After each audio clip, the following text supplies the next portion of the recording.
Welcome. My name's Kim Farrant and I'm your host for this evening for the very first What Men Really Think About. And tonight's topic is about what men really think about their bodies. This is the first in a series of ongoing forums, and the forums are looking at issues that men find it sometimes difficult to talk about, issues that maybe are taboo in society, issues that maybe they can cerebrally talk about but can't connect to with a sense of emotion, heart, vulnerability, whatever that may be. So I wanted to create a space which was safe for men to do that, to encourage, I suppose, role models really, especially for younger men, but even for older men who maybe come from a generation where it's even more difficult to speak about feelings and things like that. So I have chosen a very, very, very special lineup of men this evening to share this with you and with me, which I will now introduce. So on my left we have John Chaplin-Fleming. Welcome, John. Thank you, Kim. John is the co-creator and co-star of the internationally renowned Scared Little Weird Guys. Scared Weird Little Guys. Scared Weird Little Guys. Always get that wrong. And John has been playing with them for over 20 years. And John is also a musician and composer for television and film. And he's married, a beautiful woman who's here with us this evening, and has 2 lovely children. So that's Johnny. And then we have Bobby Morley. Hi, Bobby. Hey, Kim. Thanks for having me. Thank you for coming. So Bobby is one of Australia's kind of up-and-coming young actors, and he's acted in several top-rating Australian TV shows, including Home and Away, The Strip, It Takes Two and stuff like that. Yep. And Scorched. Yeah, Scorched. Sea Patrol. Yeah, so a lot of experience there. So it's really good to have you with us. It's great to be here. Good. And then next we have the lovely Ben Dennis. Ben hails from San Remo, near Phillip Island. Near Phillip Island. At the mere age of 31, Ben owns and runs his own very successful Australia-wide industrial construction company.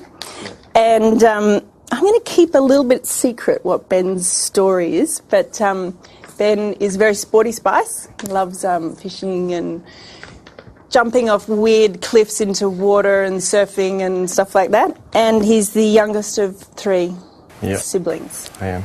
Thank you for being here, Ben. Thank you. And all the way from New Zealand, from Waiheke Island, happened to be, no. Dr. J. Randall Farrant, who is my beloved brother. And Randall is a chiropractor, international speaker.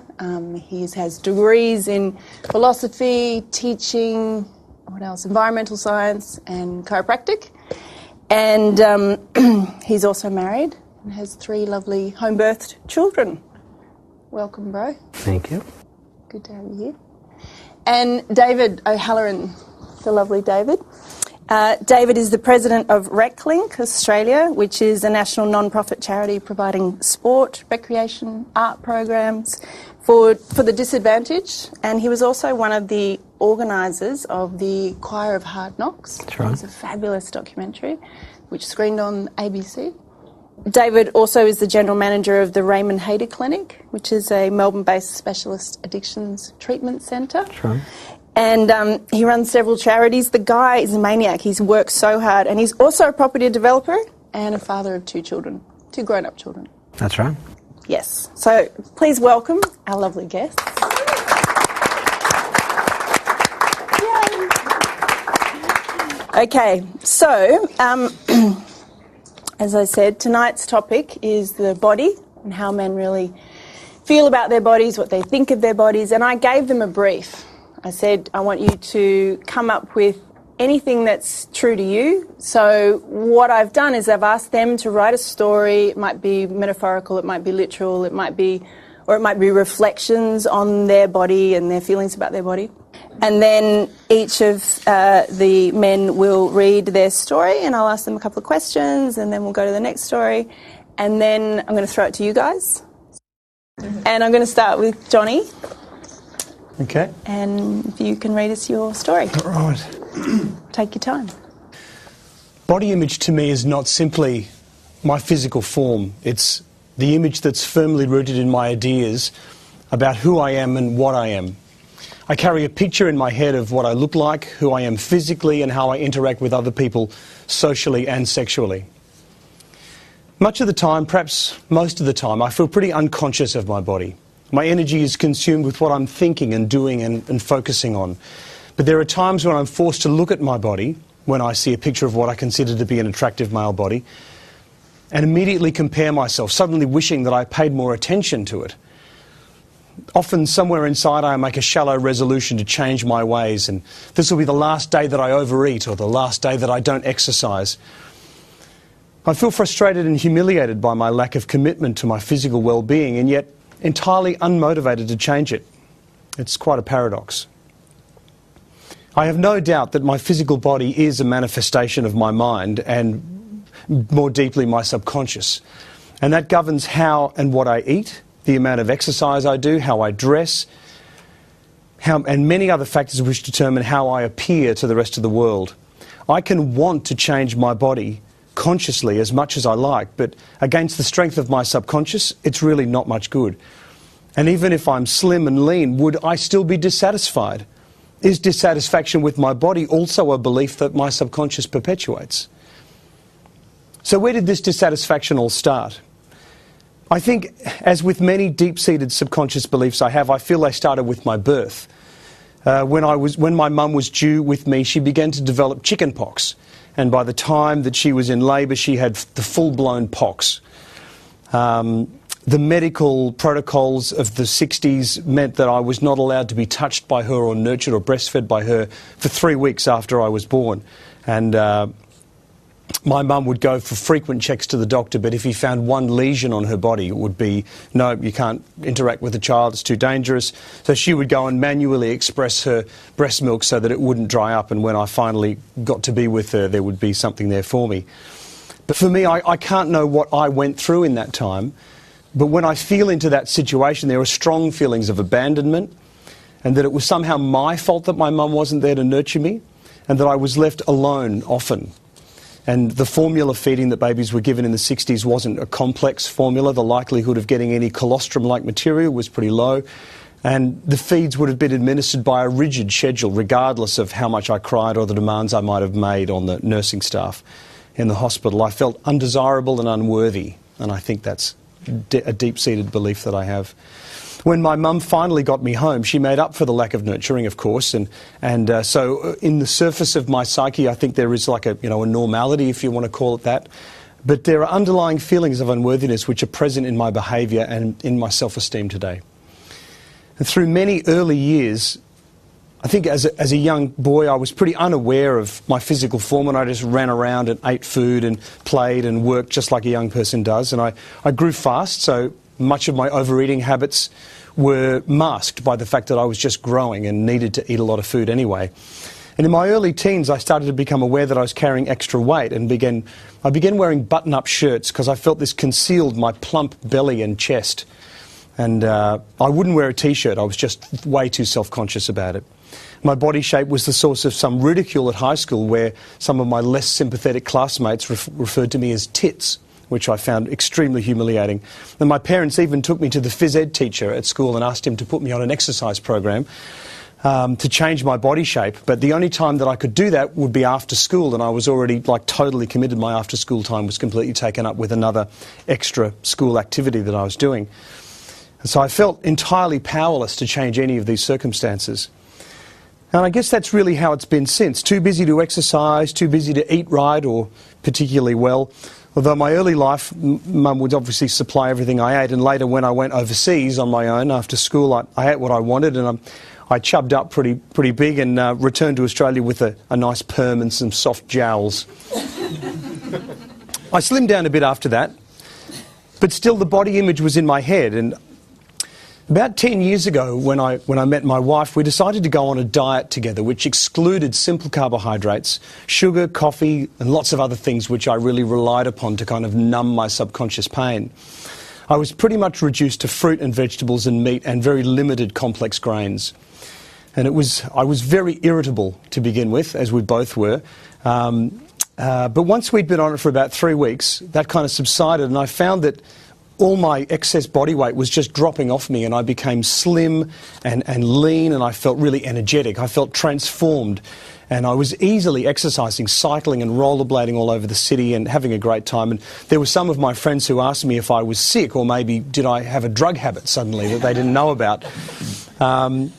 In the end, that diet was focused on a particular date, which was my wedding, and as a target for staying slim up to that point, and I decided that enough deprivation was enough, and I began to eat all the things that I couldn't eat, and basically went back to my old body shape, which was there in my mind as a template, and it's sort of, that's how it's been really. And my physical body has really gone back to that shape, which keeps me physically apologetic and psychologically less than my potential. It keeps me distanced from my sexuality and my own sense of desirability. At some point in my life, the safest place for me was out of the limelight, blending in and not being at the fullness of my potential physically or sexually. And until I choose to change that deep-seated belief, my subconscious will keep me in a physical state which is safely away from my best. The way I see my body is not how others see it. It can never be that. It's always a distortion seen through the lens of what my subconscious thinks is good for me. Wow. No worries. I would not ever normally talk about that. It's probably the most sensitive stuff that I have. Completely amazing. But I'm very open to any questions from the panel or from the audience. Yeah. Bobby's got one. There's just something that, hearing your story, that resonates with mine, and I guess you explain it a lot clearer than I do, because after reading my story, there's things that seem really convoluted to me. But the whole abandonment issue, and me having lost my father at 16 months, and feeling this sense of worthlessness and abandonment, and seeing myself completely different and thinking it was all my fault somehow, and then you get this perception of who you are, and it's funny to hear somebody else speak about it in such an articulate way, whereas I can't really grasp what that is. Johnny? To hear you talk so openly about how your body, in a way, keeps you distanced from your sexuality and your sense of desirability. What's the benefits of that for you? Let me feel into this a little bit. Wish I hadn't eaten that bit of cheese before I came on. It's really getting in the way of me connecting with my feelings. The irony. I think it's that I don't know, Kim, but if I did know, I would say that it's too risky for me to be a fully active human, and that I actually need to withdraw from that absolute commitment to being my absolute potential, whether it's sexually, physically, professionally, whatever it might be. I have to withhold from that so that I am safe. Mm-hmm. And beyond that, I can't really identify what the dangers are, but the benefits are that I'm safe. And that is totally a construct of my subconscious, and it's not real, but it is so strong. Thank you. You're welcome. Bobby, do you want to go next? Sure, yes. Yeah, I can go next. I stand motionless in front of the mirror, deliberately taking off each item of clothing and then inspecting the bare flesh it exposes. Never had I paid much attention to what it felt to expose myself and assess each acute part of my body on an emotional level. Every marking of scarred tissue, a story to tell. The chemical burn in the shape of a capital F on my right hand, a reminder of a science experiment gone wrong when the girl I had a crush on foolishly dumped too much amount of silver oxide into the beaker. Or the sharp raised white line drawn across my knee from an overzealous soccer tackle. Or the seasonal freckles that invade my cheeks during summer, a constant reminder of my father that had passed just 16 months after my birth. My body tells the story of my life, a map of my self-discovery. My body, my physicality has both protected me and isolated me. As a child, primary school was unkind to me. Growing up in a small country town where coming from a mixed-race family was alien, the racial taunts were abundant, and my thick black hair and my dark complexion were a dead giveaway that I was different, let alone my proud Filipino mother. Emotionally too weak to deal with the racial slurs, my body responded and became my saviour. I learnt to use my physicality as a means of defence. I was the kid so puffed up with bravado and aggression, yet so full of pain. And I carried this peacock posture all the way through high school, making sure I was the biggest, strongest and angriest as a device to ward off the would-be tormentors. Bruce Lee and Arnold Schwarzenegger hung on my wall, my inspiration to keep up the facade of the alpha male, my heroes, my idols. Both strong and indestructible. If there was a problem, it was resolved with the clenched fist. I subscribed to this mentality, and it served its purpose through my schooling years. However, when it came to dealing with the real issues that laid beneath my skin, I found it was the very same aggression that protected me now hindered me. In retrospect, I was never happy with my body, and I'm still not. I always felt uncomfortable in the change room after PE at school or on swimming sports days. I would look at the other boys running around with their shirts off, absolutely oblivious to the discomfort that I was feeling. I recall a time when I was about 11 or so, and it was a sweltering summer's day. I had found the $1.80 I needed to enter the local pool on my mother's dresser, so I stole it. And I ran as fast as my stumpy little legs could handle all the way to the pool. My friends were there already, their shirts off, reclining, eating their twisties, and the sun was drawing their shadows on the wet concrete. And all my excitement seemed to just reel up inside of me, like a horse pulling up a jump that was just too big or too far for it. And I didn't want to take my shirt off. I was ashamed of what hid underneath it. And a great lump curled up in my throat, and my shame screamed at me to leave the pool, to leave my friends. I conceded to the voices in my head, and I gave my friends a thin excuse, and I slowly scuffed my way back home. And I still live with that shame. My body is the story of my life, or so I thought. I began acting at university. I didn't know why, I just knew that I loved it. Nowadays, my reasons for the choice are much clearer. Acting, for me, is the ultimate escapism. It's a chance to have a completely out-of-body experience, and maybe it's a chance for me to escape the unexplained shame. Yet it isn't. Mentally and emotionally, I may be able to transcend who I am, but physically, I can't. And this became glaringly obvious to me when I began working in the film and television industry. I act because I love the art. So when I began professional work, the thought of my face, my body, my story becoming a commercial quantity never came to mind. Then, all of a sudden, my body became a product you could view nightly on national television. My body was no longer subject to my own thoughts. It was now a topic of the public forum. And yeah, this sounds horribly vain, but I'll just keep going. And I kind of feel weird for talking about all this. Out of my own curiosity or vanity, I began to read the reviews of my work. Yet when it came to reading the comments, it was all about what I looked like. I found images of me on websites, rating my body out of 10 with user comments ranging from yes, I would fuck him, or no, I wouldn't go near him with a 10-foot pole. The look of him makes my skin crawl.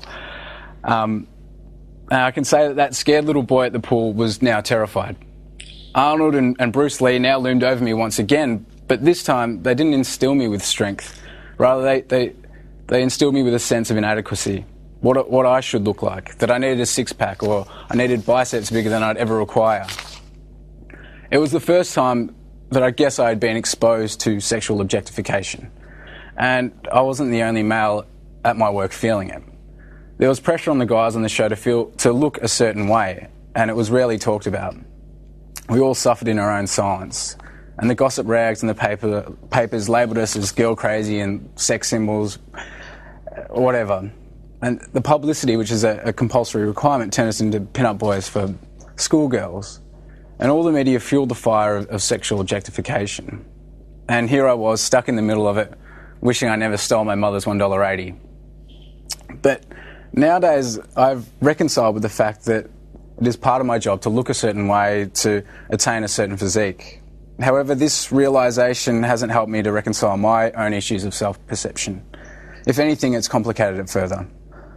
All the attention from the media made me question my own worth. Did I get the opportunity to work in the film and television industry based on my talent or hard work, or was it just simply because of the way I looked? When I was asked to speak about the topic of the body, I tried to collate my experiences surrounding my body and what it meant to me. And whilst doing so, it became clear to me that the topic of body and body image for me is intrinsically linked to identity. My body is a map of my self-discovery, But does that mean I'm comfortable in my own skin? Of course not. And I don't think I'll ever be, but it's a journey that's really exciting to take. Thank you. It's okay. Thanks, Robbie. That's amazing. You said your body both protects you and isolates you. Does it still isolate you? Not so much anymore. No, I mean, it was hard being young and being in a half Asian family in the country.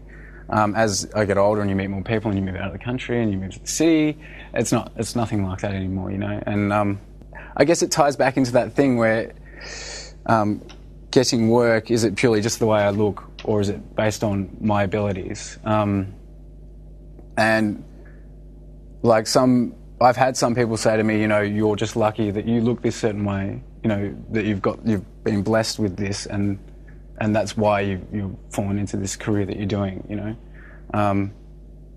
And it's a hard thing to kind of go to admit or you know, accept, because it just sounds so horribly vain. But there's also an assumption in that comment that life's easier for you. Yeah, and that's... Which is not the case. Yeah, and it really does get me quite angry when people just assume that. And, you know, I think it's that prejudging or labelling that happens without a chance to kind of explain myself. Or, yeah. You know, for people to get to know me, they just automatically think. So it's kind of like, for instance, I worked with a man who was disabled, and he said that, you know, people would not see a man or someone's brother or someone's lover, they'd see a man with no legs. Yeah. So it's like you then get seen as you are just your body. Yeah, I guess, with TV work and stuff like that, it can definitely happen. I mean, because it does become a commercial quantity. They want you to be this or that. And that's the image that's put out there, and I have no control over that. It's, you know, that's just what, you know, production companies or whoever it is want to do. And I suppose hard. you have the control in I Quit. Yeah, that's true. There is that kind of control, but yeah. And it's interesting that as a child you talked about, you know, using your body and your physical aggression, and I don't know how violent that manifested as, but to avoid the emotions that you were feeling, and you said the feelings of shame, and then you get into a profession where your currency is your emotions and your body, you know what I mean? So it's like this thing that you were protecting. On that one. Yeah. No, but I did, as a kid, I haven't really grown much for like the last 10 years. I was kind of like bigger than most kids, and I guess I did just bully people, and it's horrible. And, you know, as an adult, if I saw a kid like me, you could quite easily pick it out and go, that, you know, that kid's got a lot of issues going on and he just needs someone to step in and help him. But not knowing any other way to deal with the kind of tormentors and that kind of stuff, I just turned to aggression and violence, I guess, or just being scarier that no one would pick on me, or, you know. Where do you sit with that now in terms of does that aggression still come up? Or? Like I said, that aggression which once helped me and protected me, now it really stops me from being able to connect with who I am. You know, I find that anything that I'm frustrated about manifests itself in rage, or, you know, that kind of aggression, and it just kind of cuts me off from anything else and really understanding it. So I have to find better ways of dealing with things instead of just getting angry. You know, I tried for such a long time to suppress anger and not get angry, but then I'd just snap. It'd just bottle up, and I'd snap, and I'd just rage, and, you know, I'd lose it at my mum or my best friend or my girlfriend, and to a point where it just wasn't reciprocal to the situation that had happened. You know, someone spilled over my coffee, and I'm like, lose it and kick over the table and yell at them. It doesn't add up, you know, and that stopped me from really kind of understanding what's going on. So, yeah. We have a lot of awareness about that. Yeah. Now, it seems. Yeah, it's something you have to work at, I guess. Yeah. And also maybe, I don't know, maybe I'm wrong here, but it seems like a more acceptable paradigm for men to sit in, you know, into the aggression than into, I feel really vulnerable right now, you know, into that. Yeah. So, you know, maybe society's kind of also reinforcing that belief. Possibly. Go Bruce Lee. Yeah, well, exactly. Bruce and Arnold. You know, they've got a lot to answer for. Yeah. Cool. Okay, thank you, Bobby. Thanks. Benjamin, Yes, Kim. can you go next? I can. If I have to. Take your time. I'm the youngest of three and owner of the industrial construction company working on contracts Australia-wide. Recently this year, on the 30th of June, whilst on site in New South Wales, I was informed that my sister Charmaine had been diagnosed with cancer. Leukemia, a life-threatening disease. It was called acute lymphoblastic leukemia, which I still struggle to get my lips around. This, which meant nothing to me at the time, other than that she was going to die. Doctors recommended a bone marrow or stem cell transplant, which was best to come from a sibling. The facts were 30% chance of survival using chemotherapy alone, and up to 70% chance of with a transplant from a sibling. Melanie, the oldest sibling, was tested and failed to be a match. This was very concerning due to the fact that there was only 1 in 4 chance of me being a match, as I was the only sibling left, and now Charmaine's only hope. Deep down I felt a lot of pressure, mainly due to the fact that if I couldn't supply my sister with these stem cells or bone marrow, her chance of dying from this disease was huge. My past hadn't helped either. I'd travelled a lot to often third world countries, had lived a promiscuous life, and I feared that my blood test results might come up with something that would jeopardise the donation being available to take place. So at my first chance I flew down from Sydney to have several blood tests and found out 2 weeks later that I was a match. This was a huge relief. I was now going to be my sister's saviour sibling. So Charmaine went through a lot of chemotherapy and treatments. This was to kill off all of her bone marrow, and in place the donation of my stem cells would go into her bloodstream and find their way into her bones to make new blood, which would kill off any cancerous cells which may have stayed around after the chemotherapy treatment. We had a lot of jokes about how she'd feel once she had taken my blood type on, and her being a dentist, having a weird sense of humour. Some of the jokes going around was maybe once this had all gone through, she'd want to go for a surf or crave a beer, which she had never done in her life. And yeah, actually, after the transplant took place, that was the first dream she had, was surfing in a remote island somewhere. And actually the second dream she had was she was in an orgy or something. And I'm not sure if it was my other stem cells talking or I'm sure it was her wild imagination. Sorry, Charmaine. Charmaine is a naturopath. She has a successful business, and being a naturopath, she asked me to have several blood and vitamin checks. I just wanted to be in the best tip-top shape for her to be able to give her the best chance of living. Charmaine was also lucky that Mum and Dad really wanted a boy. After having Melanie and then her, Dad still wasn't, what's the word? He wasn't ready to quit there. So, yeah, I feel that she's very lucky that they wanted a boy, and yeah, I guess if it was my sole purpose in this world to be alive to be able to save her, then my duty's done. Yeah, and like it's now day 6 after the transplant.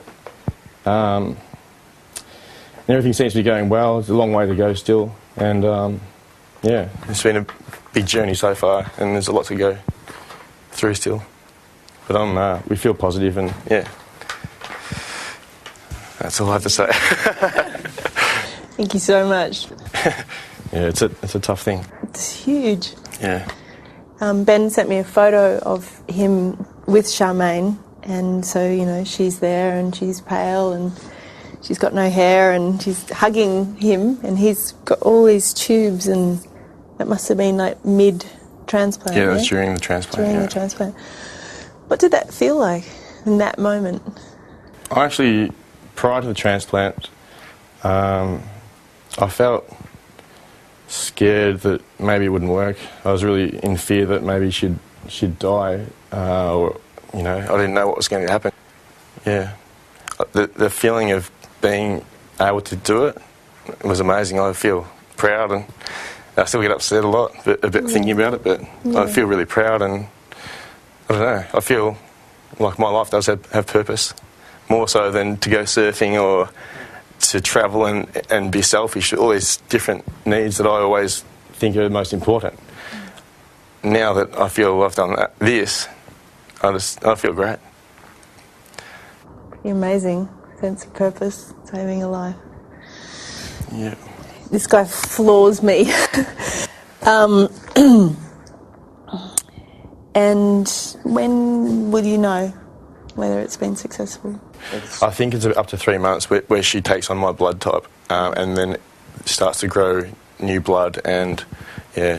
I feel like all these things I used to think about in the past, like what Bobby was saying about, like, you want to look good, and like John was saying, it's the pressures of being a physical type of being, and being masculine, and you want the girls to look at you and all this. I don't care about that anymore. I think if they like me, go for it. If you don't, then go for something else, because I've got bigger things on my plate now, and which mean a lot more to me than that. And all those things that you used to worry about seem like so unimportant. But yeah, whereas now I'm more about my family, and I want to be around them. Yeah. Do you feel more at ease in your body? Yeah, I think I do. Yeah. Yeah. Yeah. Yeah. What a gift. Yeah. Strange way to get it, but... Yeah, thanks, Charmaine. Yeah. Thank you. Thanks. Brother. Dearest brother. All the way from Waiheke. Tell us your story. Well, right now I feel as though I'm nearing the top of one of my high peaks on my body roller coaster. It always seems to take so much longer to get to the top of the peak. But the peak in this instance is the peak weight, not peak health. The slow gaining of weight is a result of the creeping input of foods that for years were banished but seem to be key nutrients of survival right now. Decreasing fitness and activity, which combined with the food helps me climb steadily to the top. For me, my peaks seem to be around 115 to 122 kilo, but it's not the gross weight that causes me to then make the descent. It's usually a passing glance in a window, or a photo taken unawares of me, a silhouette or a profile of a body that seems to belong to a stranger, and a rather large stranger at that. But alas, it is no stranger. Of course, it's me. And so the comments and concerns of loved ones and friends are heard, but often met with a rebuff or a silence. Yeah, I'll go on a diet. To which is often replied, yeah, heard that before from him. So as I head towards 50, it now seems worse. And as my strong physique of youth has developed what appears to be the beginnings of man boobs, I'm embarrassed to say that I can't see the old fella at the moment, unless I suck in the gut. And along with the thinning and greying hair on top, I'm losing that youthful V shape. My wife is making continued reference to the slanting bed. I'm running out of clothes that fit, and my second son is starting to refer to my fat belly. And I may say all of this in jest, but when I do see the photos or the reflection, I cringe, and then I cringe at cringing. I cringe at how I let it happen all over again. And this has been the body story for the majority of my adulthood. Being a health professional and one that believes in the inherent power of the body that's available in the body, I get disappointed in myself and that I don't always practice what I preach. So my life has been a body roller coaster, a journey of ups and downs, twists and turns. So I first feel I noted that I had a weight, body, food issues when I was a teenager. I was always into sports and fitness and developed a strong physique as a teenager. And what you said, John, I was the one that had the ultimate physique, and there was a really strong sense of bravado. No one ever pushed my buttons, no one ever picked on me, no one ever challenged me in any way, and that was convenient in exactly the same, for the same reason, because I could hide in there. And so I was totally intrigued how there's the same sort of feeling that was there. You know, I was the captain of the school, captain of the sports, all of that sort of stuff. Australian shot put champion? Yep, took it to a very high level. And so I noted that when I was a teenager, whenever I got stressed, be it whatever context it was, I would eat more crap, I'd eat more sugar, and I'd been known to actually eat cups and cups of icing sugar.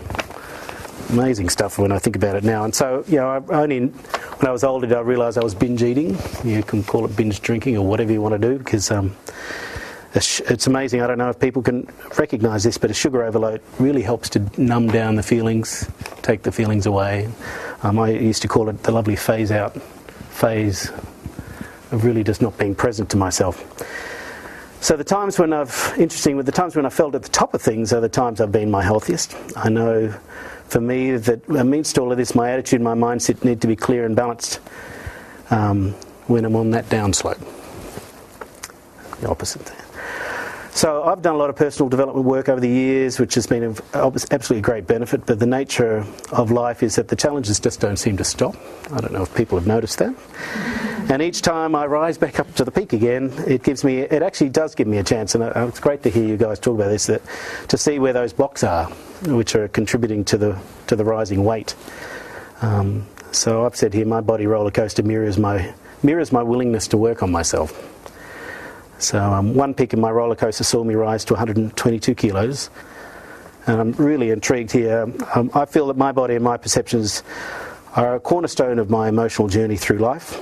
It's amazing hearing you guys talk about it. I was born premature and with a low birth weight.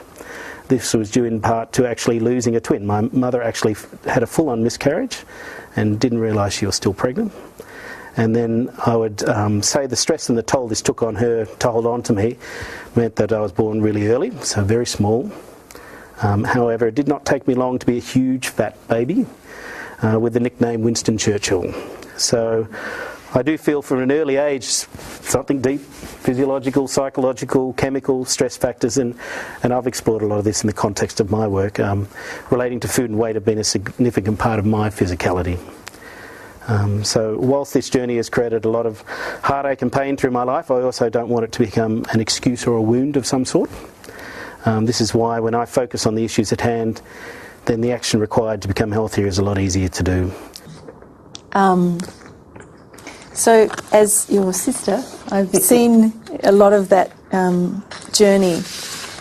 And I remember, being a kid, we used to call Randall the Incredible Hulk because... Well, he actually dressed up as a party. We painted him green, and then he burst out. It's the Incredible Hulk because he actually was that big and muscular, and he used to protect me, but also occasionally whack me, bugger.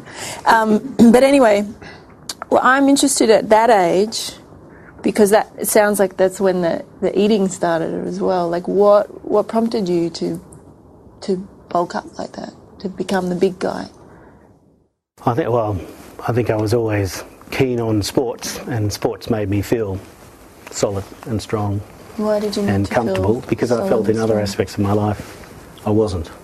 Context of growing into my own sexuality and being a teenager and all of that, I just felt totally ill at ease in those areas. And I think having this bravado, this front, allowed me to pass through that without anyone noticing that there was an issue there. So. Mm-hmm. No one's going to pick on the tough guy. Oh, not even the tough guy. I wasn't necessarily that. It was just, I had this, it was like a barrier. Still is, whether it's up here or down. There's incredible honesty that you spoke about, the jokingly, the way you described, man boobs or whatnot. And I'm just wondering, like, how you sit with that, because you're a health professional. Your whole, and, you know, I've seen Randall work, and he's an incredible, you know, health educated speaker and chiropractor, and changes people's lives. And yet there's this kind of, it seems like almost like a split within you. Well, it's obviously a gift I have in being perceptive in the context of others. But when it's me, it's I can't see it.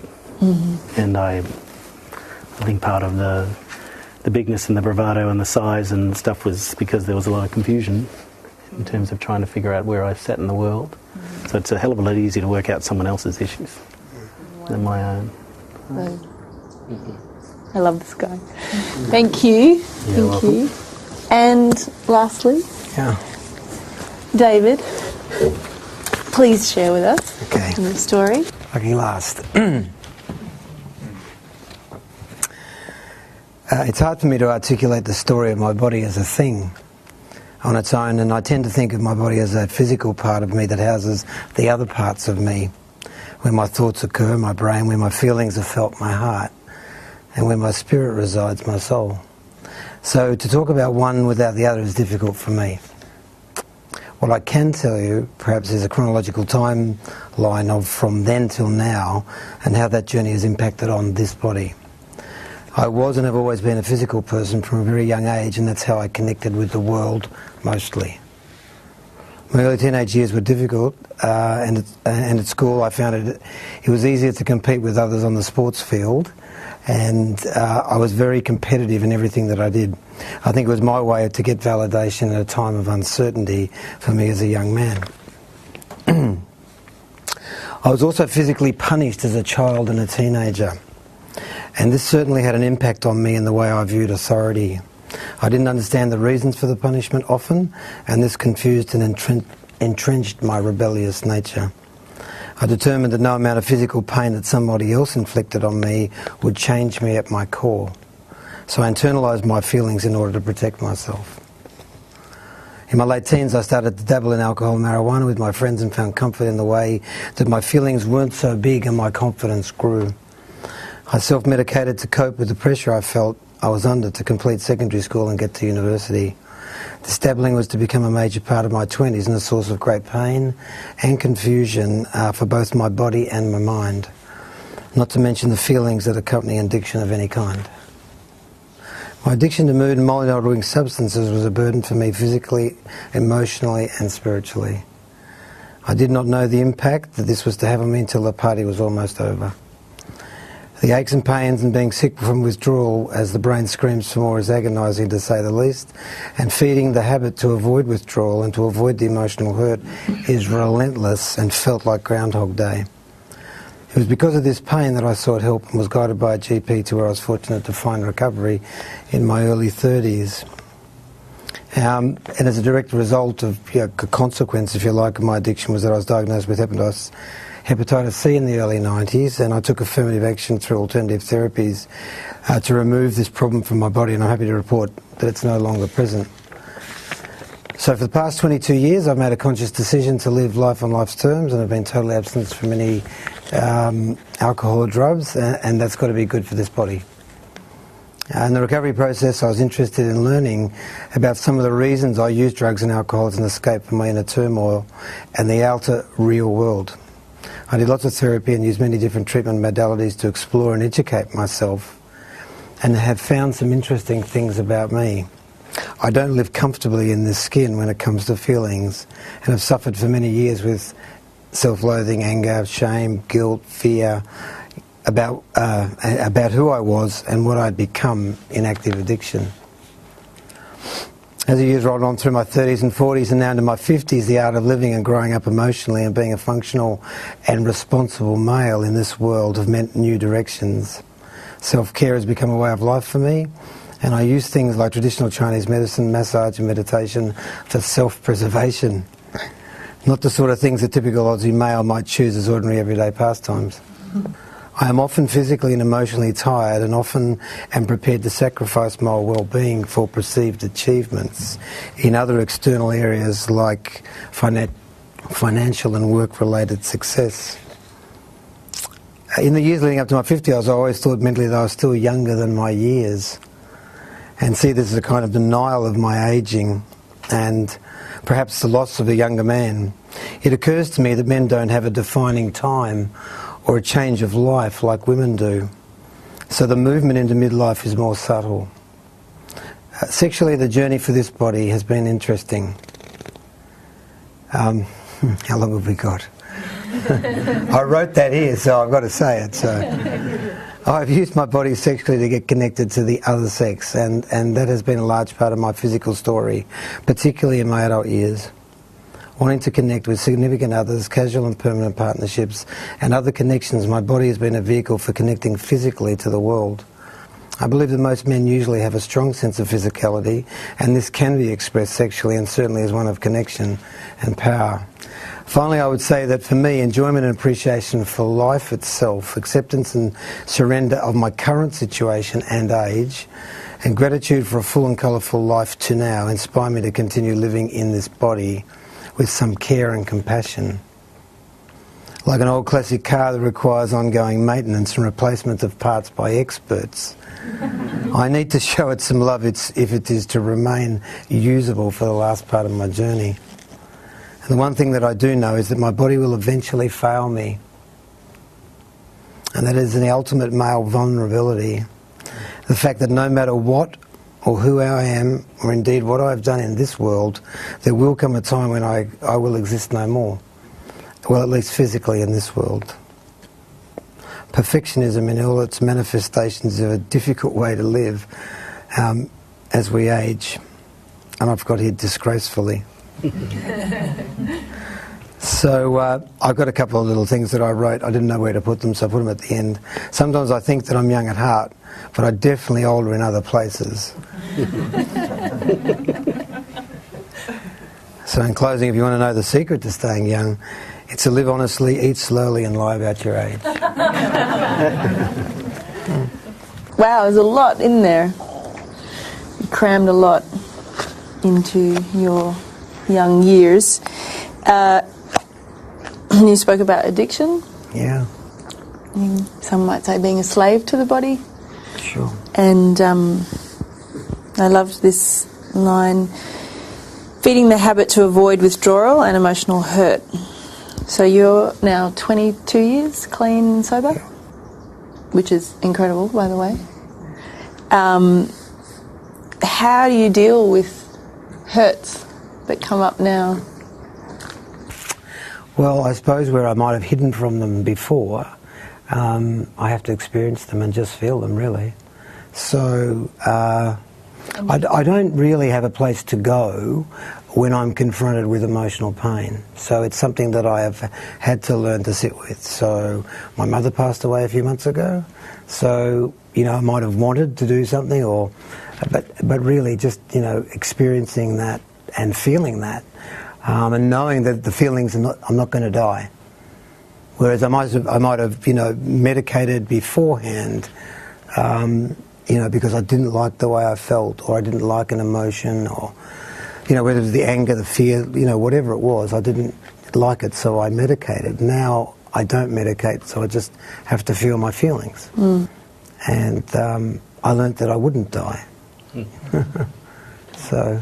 Yeah, just sitting with them, really, and being supported too. I think it's vital that I talk about being supported through times by others, right. By other men and by other people that can say, we know how you feel, we know what you're going through. It's okay, because if I've got a role model that can, has been through something like that and can sit with it and not have to medicate or not act out, it gives me a little bit of something to latch on to, and by way of an example. Thank you, David. Okay, so now it's you guys' turn.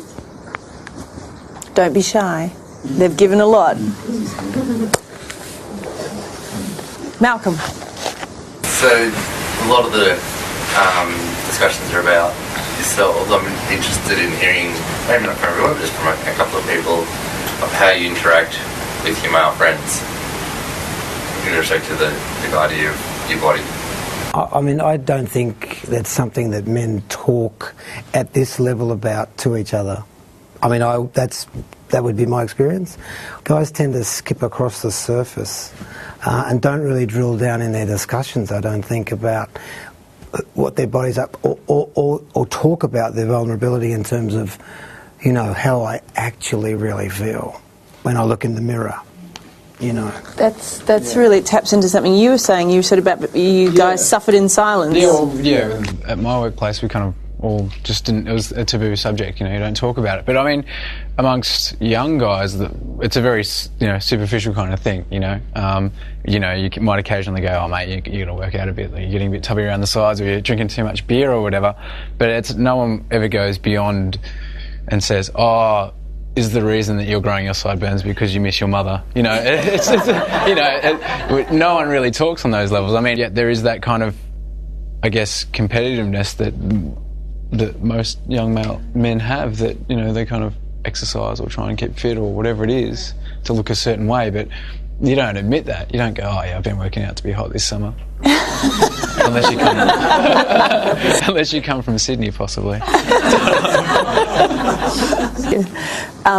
Okay, another question?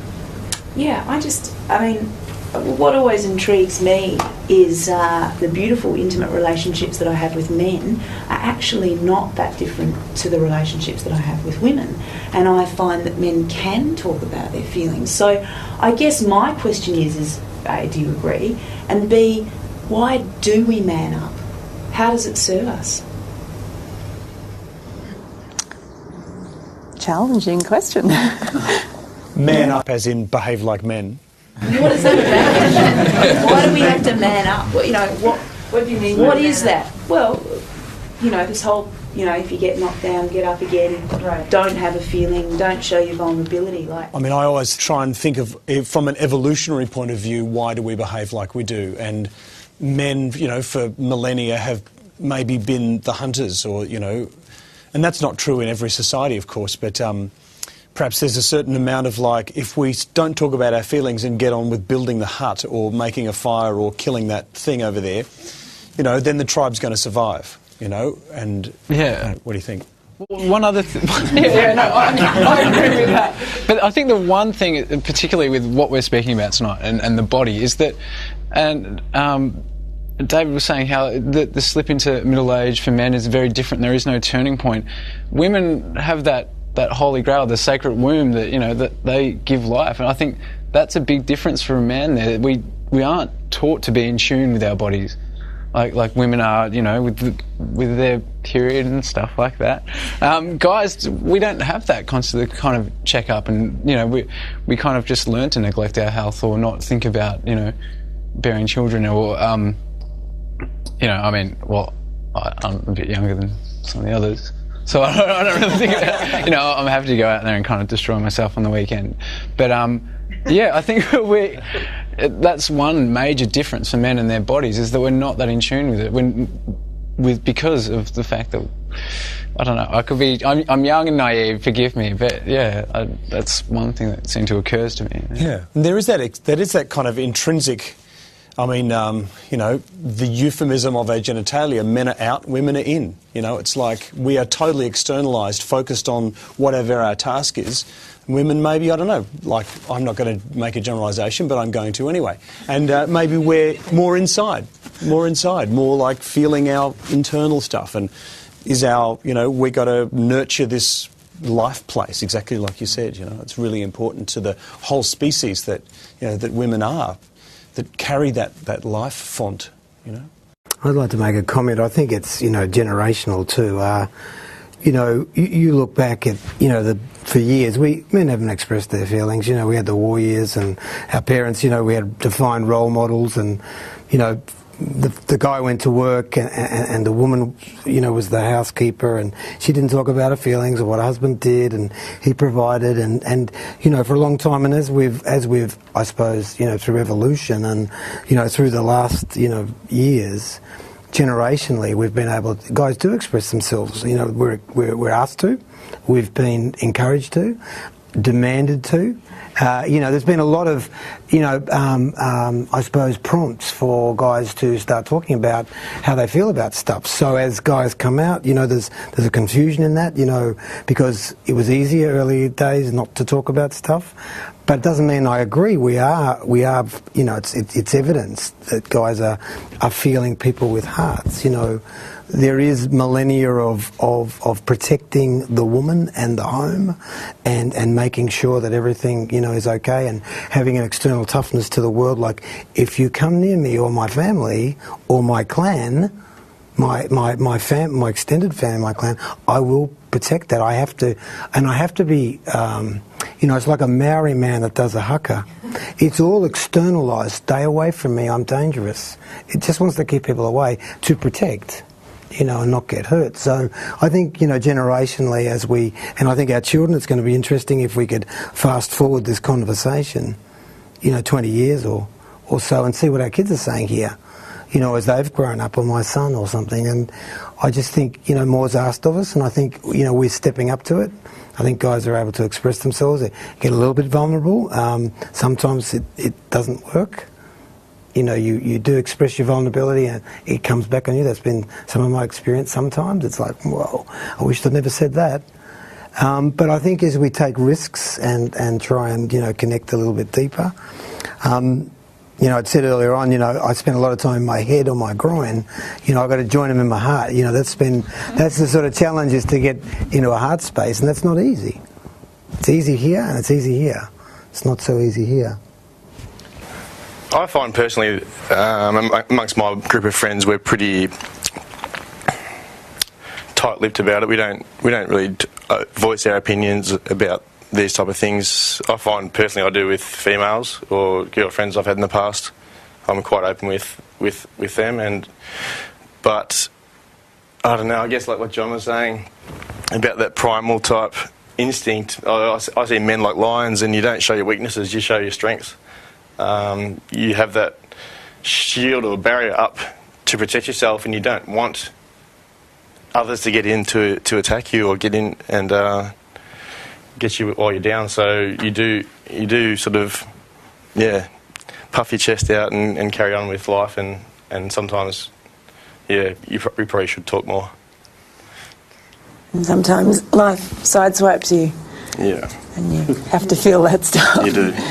Yeah. But it's interesting, I have a favourite quote that I don't know if I made it up. I like to think I made it up. But the quote is, there's the incredible strength that it takes to be vulnerable.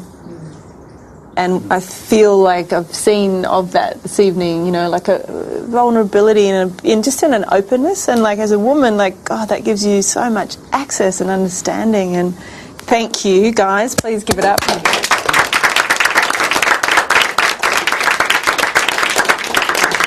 And look forward to seeing you all at the next forum. And thank you so much for your questions, and thank you guys for being so beautifully honest and open and giving of yourselves.